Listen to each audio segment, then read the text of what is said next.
Okay जी, अब हम अपना नेक्स्ट टॉपिक स्टार्ट करते हैं जो कि है अल्कलाइन अर्थ मेटल्स के बारे में है। इससे ऊपर आप ज़रा डायग्राम में देख लें, साइंटिफिक टिडबिट में है। पोटाशियम की ही नेचर के बारे में बताया गया है कि अल्कली मेटल्स की तरह पोटाशियम भी वाटर के साथ बहुत स्ट्रांगली रिएक्ट करेगा। जब पोटाशियम इस वजह से पोटाशियम को अगर आपने स्टोर करना होगा तो कभी भी पानी में स्टोर नहीं करते, इसको केरोसिन ऑयल में रखा जाता है ताकि ये हवा में मौजूद नमी के साथ रिएक्ट करके कहीं कोई भी तबाही का बायस ना बने। तो इससे बचने के लिए इसको केरोसिन ऑयल में रखा जाता है। ये भी आपके पास एक इम्पॉर्टेंट इन्फॉर्मेशन है, इसको अंडरलाइन कर लें। अब अल्कलाइन अर्थ मेटल्स का शुरू कर लेते हैं टॉपिक। तो हमारे पास सबसे पहले अल्कलाइन अर्थ मेटल्स के मेंबर्स आ जाते हैं जो कि आपके पास पीरियोडिक टेबल में ऑलरेडी गिवन है। इसको ग्रुप 2A भी कहते हैं और एस ब्लॉक भी कहते हैं। आपके पास एस ब्लॉक भी इसको कहेंगे। इसमें बेरिलियम शामिल है, मैग्नीशियम है, कैल्शियम है, स्ट्रोंशियम है, बेरियम और रेडियम है। ऑलरेडी पीरियोडिक टेबल में आपको याद करवा चुकी हूँ, आप इसको रिकॉल कर लीजिएगा जो मैंने आपको याद करवाया था।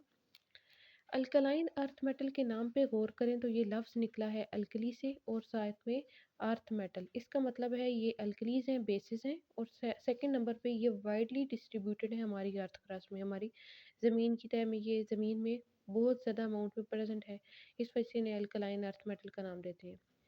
अल्कलाइन अर्थ मेटल के आउटर मोस्ट शेल में 2 इलेक्ट्रॉन्स होते हैं की खसूसियत है। इनका जो वैलेंस सब शेल है, आउटर मोस्ट सब शेल, वो एस सब शेल है। इनकी नेचर की बात करें तो ये इलेक्ट्रोपॉजिटिव इन नेचर होते हैं जिसकी वजह से ये आसानी से इलेक्ट्रॉन लॉस कर देते हैं। चूँकि इनके आउटर मोस्ट शेल में 2 इलेक्ट्रॉन होते हैं जिन्हें ये लॉस करेंगे तो हम हमेशा इनके पास जो आयन बनेगा उसके ऊपर +2 का चार्ज होगा।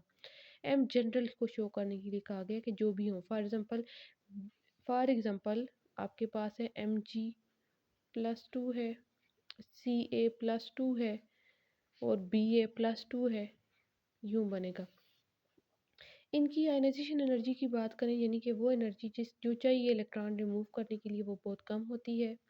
ज़्यादातर इनको देखा गया ये सल्फेट्स की फॉर्म में पाए जाते हैं, यानी सल्फेट जो आपके पास आयन है उसके साथ कंबाइन फॉर्म में पाए जाते हैं। फॉर एग्जांपल कैल्शियम सल्फेट है जिसको हम जिप्सम का नाम देते हैं, मैग्नीशियम सल्फेट है जिसको हम इप्सोमाइड का नाम देते हैं और बेरियम सल्फेट है जिसको हम बेराइट का नाम देते हैं। ये सात में इनके कॉमन नेम्स हैं, अदरवाइज इनको calcium sulphate, magnesium sulphate, barium sulphate इनके नाम है इनके फार्मूला बेस पे। अबंडेंस की अगर हम बात करें, हमारी परसेंटेज अबंडेंस इनकी कितनी है हमारी अर्थ में, तो हम कहेंगे कि alkaline earth metal free nature में नहीं पाए जाते अपनी रिएक्टिव नेचर की वजह से और साथ में, और इनकी रिएक्टिव नेचर क्यों है, इनकी आयोनाइजेशन एनर्जी के कम होने की वजह से ये बड़ी रिएक्टिव होते हैं, इस वजह से फ्री नेचर में पाए नहीं जाते बल्कि कंबाइन फॉर्म में पाए जाते हैं। बेरिलियम की सबसे पहले बात कर लेते हैं कितनी अमाउंट में पाया जाता है, तो ये बहुत स्मॉल अमाउंट में प्रेजेंट होता है और वो भी बेराइल की फॉर्म में। मैग्नीशियम और कैल्शियम अर्थ क्रस्ट में इनकी निस्बत काफ़ी ज़्यादा पाई जाती है और ज़्यादातर सोडियम और पोटाशियम साल्ट्स के साथ ही ये भी पाए जाते हैं कंबाइंड फॉर्म में। समुंदर में बात करें तो समुंदर में मैग्नीशियम मैग्नीशियम हैलाइड की फॉर्म में पाया जाता है। अदरवाइज़ अगर हम प्लांट्स में देखें तो मैग्नीशियम क्लोरोफिल बनाने में अहम किरदार अदा करता है और क्लोरोफिल का जो भी मॉलिक्यूल होगा उसमें सेंट्रल पोजीशन मैग्नीशियम की होगी। कैल्शियम की अगर हम बात करें तो कैल्शियम कैल्शियम फ्लोराइड और कैल्शियम फॉस्फेट की फॉर्म में ज़्यादातर पाया जाता है।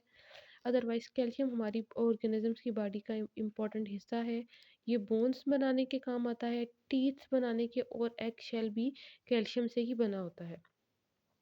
उसके बाद अगर हम बात करें रेडियम की, तो रेडियम बड़ा रेडियो एक्टिव मेटल है, यानी इसमें से रेडिएशंस रिलीज़ होती हैं और ये हमारी अर्थ में बहुत कम पाया जाता है, इस वजह से हम रेयर एलिमेंट भी कहते हैं। आई होप कि आपको ये जो प्रॉपर्टीज़ मैंने इनके बारे में अल्कलाइन अर्थ मेटल की डिस्कस की हैं, ये आपको समझ आ गई होंगी। ये पेज नंबर 225 और 226 पे गिवन है आपकी बुक पे आप देख लीजिएगा।